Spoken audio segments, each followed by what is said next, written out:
কথা, আমরা আজকে পাহাড়টা উপজেলা প্রশাসনের চত্বরে আমরা সমবেত হয়েছি। আমি স্থানীয় প্রশাসনকে লক্ষ্য করে একটি কথা বলতে চাই, সেটি হল আজকে যদি মনে করেন যে এখানে কয়েকজন মুন্সি মৌলবী একত্রিত হয়েছেন তাহলে আপনারা ভুল করবেন।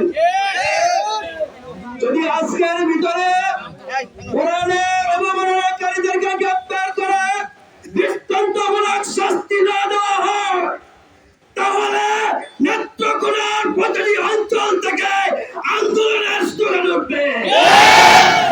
মনে করবেন না বারহাট্টার কয়েকজন হুজুর এখানে গোটা বাংলাদেশের তাওহীদি জনতার হৃদয়ের আজকে কান্না করছে।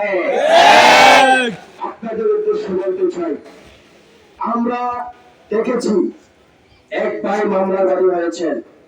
আমরা মনে করব না যে মাওলানা তরিকুল মামলার বাদী। আমাদেরকে মনে করতে হবে আমরা প্রত্যেকটি নাগরিক, প্রত্যেকটি মুসলমান এই মামলার বাদী হয়েছে।